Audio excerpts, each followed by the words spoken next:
না তিনি যখন মথুরা থেকে দ্বারকায় গমন করেছিলেন, তখন বিদর্ভ নগরীর রাজা ছিল ভীষ্মক। আর ভীষ্মকের 5টি পুত্র, বড় পুত্র তার নাম কিছু রুক্মী। আর এই রুক্মী আর শিশুপাল ছিল বন্ধুত্ব। রুক্মীর সঙ্গে শিশুপালের খুব বন্ধুত্ব, খুব খাতির। হ্যাঁ, কারণ দুজনেই ছিল অনাচারী। তাহলে চোরের সঙ্গে চোরের যেমন বন্ধুত্ব হয়, তেমনি শিশুপালের সঙ্গে রুক্মীর খুব বন্ধুত্ব। শিশুপাল, যিনি কৃষ্ণ নামটি শুনলেই ক্রোধান্বিত হয়ে যান, কৃষ্ণ নাম শুনতেই পারেন না। হ্যাঁ, ভীষ্মকের যে 5টা পুত্র, বড় ছেলে রুক্মী আর একটি কন্যা রুক্মিণী। তাহলে রুক্মী কি করলেন? তার বন্ধু শিশুপালের সঙ্গে রুক্মিণী বিবাহ স্থাপন করে দিলেন। রুক্মিণীকে জানালেনও না সে কথা। রুক্মিণী যখন জানতে পারলেন সে কথা, রুক্মিণী বললেন, আমি কোনো কৃষ্ণ বিদ্বেষীকে বিবাহ করতে পারবো না। হ্যাঁ, সে আমার স্বামী হবে না যে কৃষ্ণকে ভালোবাসবে না। আমি এমন কোনো কাউকে বিবাহ করতে পারবো না। তার থেকে আমি কি করব না, আমি এই দেহকে ভাসিয়ে দেবো, বিসর্জন দেবো, তাও ভালো। তাই তিনি কি করলেন? তাড়াতাড়ি করে তাল পাতায় 7টি অক্ষরে একটি পত্র লিখলেন। আমাদের ভাষায় পত্র, কিন্তু শাস্ত্রের ভাষায় সেটি কি হলো?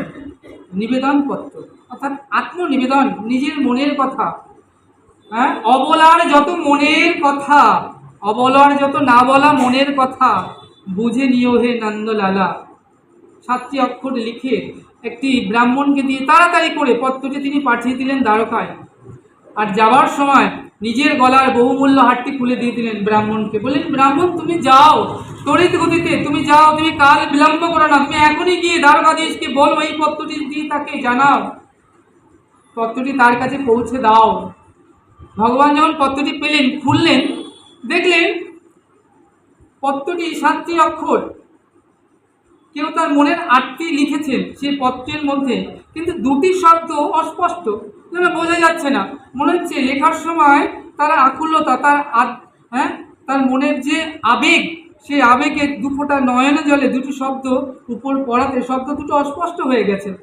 ভগবান বললেন, দেখো আমি সব সইতে পারি, কিন্তু কোনো ভক্ত যখন নয়ন জলে আমাকে ডাকে, আমি সেই ভক্তকে দেওয়ার মতো কিছুই থাকে না আমার। ওই 2 ফোঁটা নয়ন জলের বিনিময়ে আমি তো আমাকেই তাকে দিয়ে দিই। তাই তিনি সঙ্গে সঙ্গে রথখানা নিয়ে বেরিয়ে পড়লেন। এদিকে রুক্মিণী মনের মধ্যে ভরসা, বিশ্বাস যে কৃষ্ণ আসবেন, তিনি আনন্দে অম্বিকা মন্দিরের মধ্যে গিয়ে আনন্দে নৃত্য করছেন। হ্যাঁ, তো তখন বিদর্ভ নগরের যারা সেই নৃত্য দেখছেন বলছেন, দেখো আজ মেয়ের বিয়ে, সে অম্বিকা মন্দিরের মধ্যে নৃত্য করছে। কারণ রুক্মিণী বুঝেছেন যে শিশুপালের মতো এমন যোগ্য পাত্র আর 2টি হয় না, তাই তো নিজের বিবাহতে নিজে আনন্দ নৃত্য করছেন। কিন্তু রুক্মিণী কি আর শিশুপালের জন্য নৃত্য করছেন? রুক্মিণী নৃত্য করছেন কার জন্য? না, গোবিন্দের জন্য। গোবিন্দ এলেন এবং কি করলেন না, রুক্মিণীকে হরণ করে নিয়ে গেলেন, গিয়ে কি করলেন? বিবাহ করলেন। আর এদিকে সেই রুক্মিণীর গর্ভে একটি সন্তান হলো, তার নাম প্রদ্যুম্ন। এই প্রদ্যুম্ন যখন 6-7 দিন বয়স, তখন সম্বরাসুর প্রদ্যুম্নকে হরণ করে নিয়ে গেলেন, গিয়ে সাগরের জলে ফেলে দিলেন। একটি মাছ প্রদ্যুম্নকে গিলে খেলো, তার পেটের মধ্যে রেখে দিল মাছটি। একদিন কি হলো জানো? সেই মাছটি, সম্বরাসুর দৈত্য ছিল, যখন তার গিয়ে সেই মাছটিকে আনলেন, মাছের পেট কাটতেই দেখলেন প্রদ্যুম্নর দেহ। তখন সবাই বলা বলি করতে থাকলো, কি কাল কি যুগ পড়ে গেছে, মাছের দেহের মধ্যে শিশুর জন্ম, মানুষের জন্ম হচ্ছে মাছের দেহে, কি সময় এসে গেল। এই খবর কানে গিয়ে তাড়াতাড়ি সেই গৃহে যিনি পাচকের কাজ করছিলেন, তিনি ছিলেন মায়াবতী, ছুটে এলেন। এসে ওই শিশুকে দেখে বুঝতে পারলেন তো আমার স্বামী প্রদ্যুম্ন। হ্যাঁ, তিনি তাকে বুঝতে পারলেন নিজের স্বামীকে। তাহলে বললেন, এই যে প্রদ্যুম্ন, তাহলে এই প্রদ্যুম্ন পূর্বজন্মে কে ছিল আমাদের আগে জানতে হবে। এই প্রদ্যুম্ন পূর্বজন্মে কে ছিল জানো? কামদেব। আর এই যে মায়াবতী, তার স্ত্রী হলো রতি। তাহলে কামের কাজ কি? যাকে পাবে তাকে কাম দেওয়া, কাম উদ্দীপনা করা, কামে তাকে ভরিয়ে দেওয়া। তাহলে কামদেব যখন ছিলেন পূর্বজন্মে, তখন কি হয়েছিল না, সবাইকে কাম দিয়েছেন, সকলকে কামের মধ্যে কাম দিয়ে সবাইকে ডুবিয়ে রেখেছেন। একদিন কামদেবের মনে ইচ্ছা জাগলো, আমি তো সকলকে কাম দিয়েছি, সকলে আমার বশ, কিন্তু দেবাদিদেব মহেশ্বরকে কখনো কাম দেওয়া হয়নি। তিনি তো সদাই সর্বসা যোগেশ্বর রূপে ধ্যান করেন। হ্যাঁ, দেবাদিদেব মহেশ্বর সদা সর্বদা প্রভুর ধ্যান করেন। একক্ষণ এক মুহূর্ত পর্যন্ত তিনি প্রভুর আরাধনা ছাড়া থাকেন না, তাই তাকে কখনো কাম দেওয়া হয়নি। তাই তাকে এবার একটু কাম বাণ নিক্ষেপ করে দেখি তার কি অবস্থা হয়। কামদেব কি করলেন, এই কথা মনে করে বাণ নিক্ষেপ করলেন দেবাদিদেব মহেশ্বরের কাছে। মহেশ্বর তো নিত্য কাল ধরে তিনি যোগ সিদ্ধি, তিনি যোগীরাজ, তিনি সাধনায় নিত্য প্রভুর ধ্যান করতে থাকেন। তো কাম বাণ যেই মারলেন, এমন সময় দেবাদিদেব মহেশ্বরের অন্তরে কি যেন হয়ে গেল। মনে মনে তার অন্তরে একটা ভাবনার উদয় হল। সেই ভাবনাটি কি না, আহা, পার্বতী রূপ কত সুন্দর, সে কত না সুন্দরী, তার ঠোঁট দুটো কত সুন্দর। হ্যাঁ, তার মনের মধ্যে কাম ভাবে দেবাদিদেব মহেশ্বর জর্জরিত হলেন। যে জর্জরিত হলো, তিনি ভজন করছিলেন, সাধন করছিলেন, সাধন থেকে ফলিত হলেন। দেখো, আমরা সাধন করি, ভজন করি কতক্ষণ? কয়েক মুহূর্ত, কয়েক কাল, 1 ঘন্টা, 8 ঘন্টা, 2 ঘন্টা, 3 ঘন্টা। দেবাদিদেব মহেশ্বরকে দেখো, সেই যে চোখ বন্ধ করেছেন, তিনি নিত্যকাল ধরে তিনি সাধন করছেন। কিন্তু কোথায় গিয়ে অসুবিধা হলো জানো? দেবাদিদেব মহেশ্বর তার ভজন থেকে তিনি ফলিত হলেন, তিনি পড়ে গেলেন। পড়ে গিয়ে তিনি যখন বুঝতে পারলেন তিনি তো সাধনায় রত ছিলেন, তিনি কেন পড়ে গেলেন, তিনি শিশুর মতো ক্রন্দন করে উঠলেন, শিশুর মতো কাঁদতে লাগলেন, অবোধ শিশুর মতো কেঁদে উঠলেন মহেশ্বর। এমন সময় তার মনে হলো, এ কি হলো, আমি তো যোগে সাধনায় বসেছিলাম, তাহলে আমার মনের মধ্যে এমন কেন ভাবনা সৃষ্টি হলো, আমি কেন ফলিত হলাম? চোখ দুটো খুললেন, খুলে দেখতে পেলেন সামনে কামদেব দাঁড়িয়ে আছে। অমনি তৃতীয় নেত্র খুলে গেল, তৃতীয় নেত্র থেকে অগ্নি প্রজ্বলিত হলো, প্রজ্বলিত হয়ে কামদেবকে পুড়িয়ে ভস্ম করে দিলেন। কামদেব ভস্মীভূত হয়ে গেল।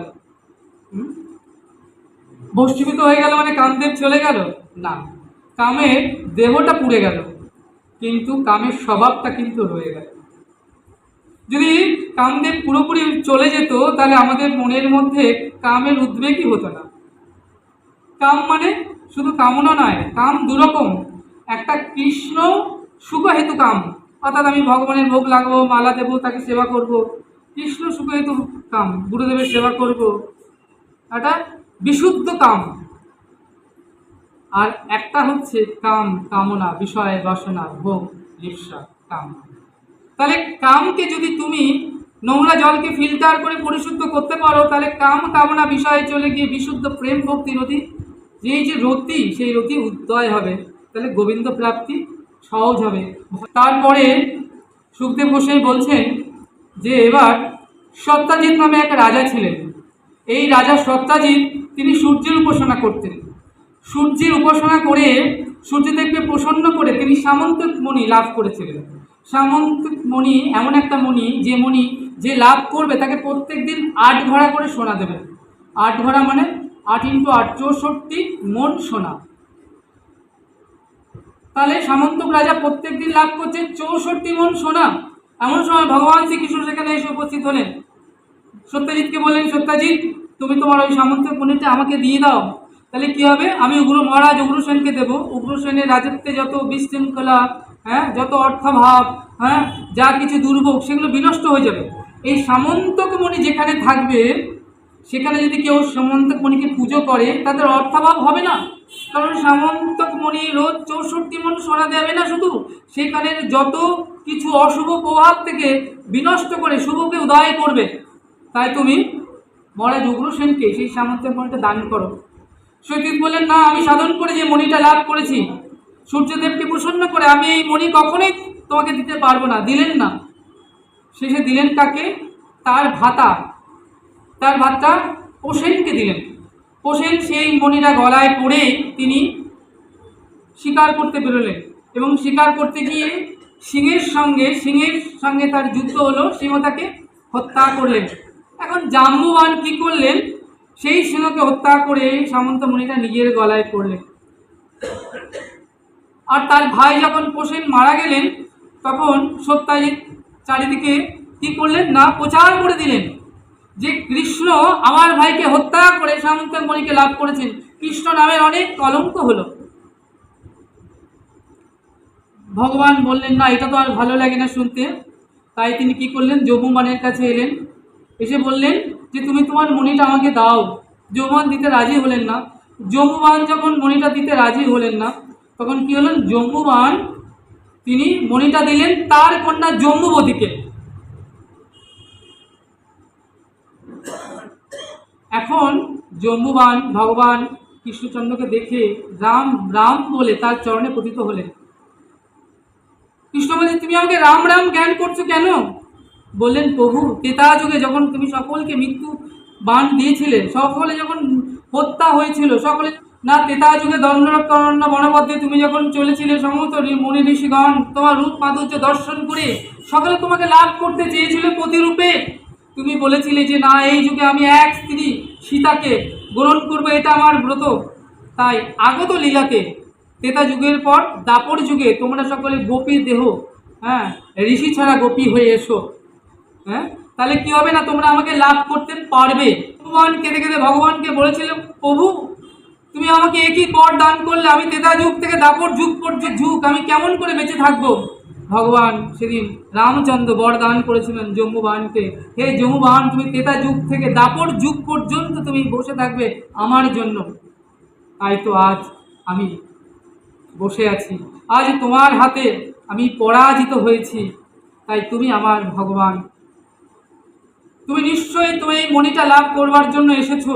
যেন প্রভু আমার মনের মধ্যে ইচ্ছা ছিল আমি ঋষি ছাড়া গোপী হব, তোমাকে প্রতিরূপে লাভ করব। ওই সকল ঋষিদের মতো যে ঋষিরা তাদের ঋষিদেহ ত্যাগ করে গোপী দেহ লাভ করে তোমাকে পেয়েছে, তুমি তাদের গোপীনাথ হয়েছ, কিন্তু আমি তো সে দেহ পেলামই না, তাই আমি তোমাকে লাভ করতে পারলাম না। কিন্তু আমার কন্যা জাম্বুবতী, হ্যাঁ, তাই আমার একটাই নিবেদন, তুমি জাম্বুবতীকে বিবাহ করো, তাহলে আমার মনোবাসনা পূর্ণ হবে। আমি জানবো যে আমি গোপীদেহ না পেয়েও আমি তোমাকেই লাভ করেছি।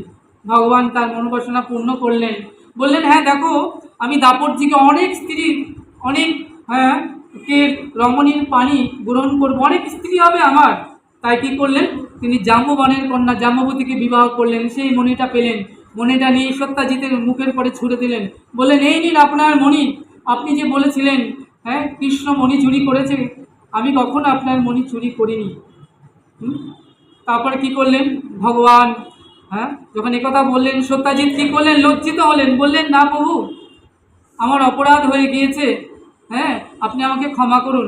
কৃষ্ণ বললেন, বেশ তোমাকে ক্ষমা করলাম। বললেন, আমাকে যে ক্ষমা করলেন কি করে বুঝবো? সত্যজিতের বললেন, তাহলে তুমি আমার কন্যা সত্যাবতীকে বিবাহ করো। তখন সত্যজিতের কন্যা সত্যাবতীকে ভগবানের সঙ্গে কৃষ্ণচন্দ্রের সঙ্গে বিবাহ দিলেন। এমন করে ভগবানের সঙ্গে এক এক রমণীর, অনেক রমণীর সঙ্গে বিবাহ হলো। আর তারপরে কি হলো, সূর্যকন্যা কালিন্দীর সঙ্গে ভগবানের বিবাহ হলো। আর এদিকে কি করলেন, ভৌমাসুর তিনি কি করলেন, 16,108 রাজকন্যাকে হরণ করে তার রাজ্যের মধ্যে বন্দি করে রাখলেন, কারাগারের মধ্যে। ভগবান কৃষ্ণচন্দ্র যখন জানতে পারলেন, তিনি গিয়ে ভৌমাসুরের সঙ্গে তার বিরাট যুদ্ধ, বিরাট লড়াই হলো। আমরা খুব সংক্ষেপে নিয়ে যাচ্ছি। সেই ভৌমাসুরের সঙ্গে যখন ভগবানের যুদ্ধ হলো এবং যুদ্ধে ভৌমাসুরকে ভগবান কৃষ্ণচন্দ্র পরাজিত করলেন, ওই 16,108 রাজকুমারীকে মুক্ত করে দিলেন।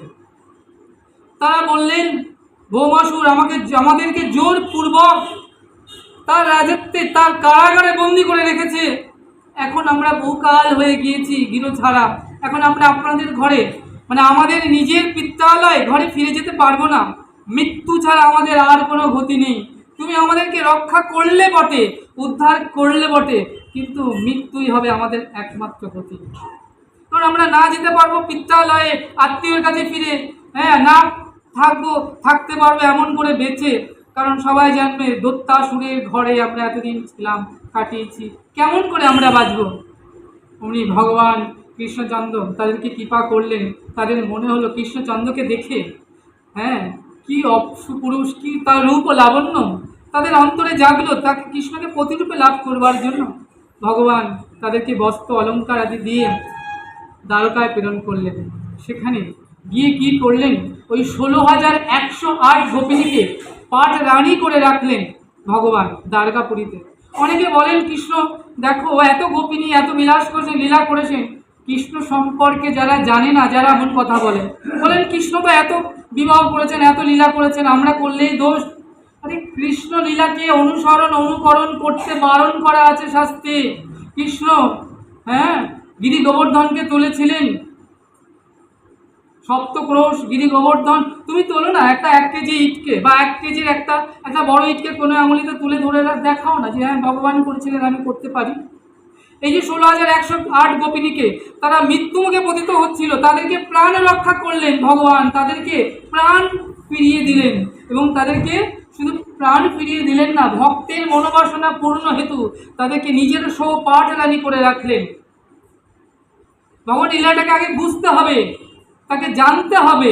এই সকলকে ভগবান পাঠ রানী করে তাদেরকে দেখেছেন। এমন সময় দেবশ্রী নারদ ভাবলেন ভগবানের গারস্থ জীবন, ধর্মজীবন কেমন কাটছে, যাই একটু দ্বারকাপুরী থেকে ঘুরে আসি। দেবশ্রী নারদ বিনা যন্ত্রটি নিয়ে নারায়ণ হরি নারায়ণী বলতে বলতে দ্বারকাপুরীতে এলেন। এসে কি করছেন, এঘর ওঘর উঁকি দিচ্ছেন, দেখছেন 16,108 গোপিনী, তাছাড়া মুখ্য 8, হ্যাঁ, যে তার সহপাঠ রানী। তাহলে এই সকল রানীদেরকে সঙ্গে গোবিন্দ কেমন করে গৃহস্থ জীবন করছে পালন। দেখো আমাদের ঘরে তো একটা রমণী ঠিক আছে, 2টো রমণী আসলেই তো আমাদের চুলোচুলি শুরু হয়ে যায়, অশান্তি, ঝুট ঝামেলা, নানান রকম কিছু হয়ে যায়। কেন হয়ে যায় না, আমরা আমাদের নিজেদের সুখ থেকে এক চুল সরতে চাই না। আমি কেন কম সুখ ভোগ করবো, আমারটা আমি পূর্ণরূপে চাই, যার ফলে অশান্তি, নানান কিছু। তাহলে এই অশান্তি কিসে যাবে না, যখন তুমি তোমার সুখটা অন্যের জন্য, হ্যাঁ, উৎসর্গ করবে। নিজের সুখ, নিজের দুঃখ, নিজের ভালো লাগা, ভালোবাসা সব কিছু যদি তুমি রাধারানীর চরণে দান করতে পারো শুদ্ধ চিত্তের হৃদয়ে, তখন কিন্তু অন্যের সুখে তুমি সুখী। অন্যের সুখে যারা সুখী তারাই প্রকৃত সুখী, নিজের জন্য যারা সুখী তারা প্রকৃত দুঃখী। এই সংসারে এত দুঃখের কারণ কি, আশা। অর্থাৎ আমি আরও সুখী হব, আরও সুখ থাকবো, আরও ভালো থাকবো। আশায় আসে কি আসে, নেমে আসে কি, নেমে আসে দুঃখ নেমে আসে। যার যত আশা তার তত দুঃখ, যার নিরাশা, কোনো আশা নেই, নিরাশাই পরম সুখম। তাহলে তুমি যদি প্রকৃত সুখ লাভ করতে চাও, প্রকৃত সুখী হতে চাও, তাহলে তোমার নিজের সুখকে পরিত্যাগ করতে হবে, রাধারানীর চরণে সমর্পণ করে দিতে হবে, অন্যের সুখে সুখী হবে। আমি তো আমার পুত্র, আমরা দেখি না আমার পুত্রকে কত কিছু দিয়ে ভালো, বাড়িটা লিখে দিলাম, গাড়িটা লিখে দিলাম, অন্যের পুত্রকে লিখে দেবো না। আমি জানি আমার কন্যা, আমার সন্তান আত্মজ, অর্থাৎ আমার আত্মার অংশ। তাহলে আমি কাকে দিচ্ছি, আমার আত্মার অংশ, পুত্রকে বলে আত্মজ। তাহলে সেই আত্মজকে দিচ্ছি, তাহলে নিজের সুখের আনুকূল্যে দিচ্ছি, তাহলে আমার সন্তান সুখী হবে।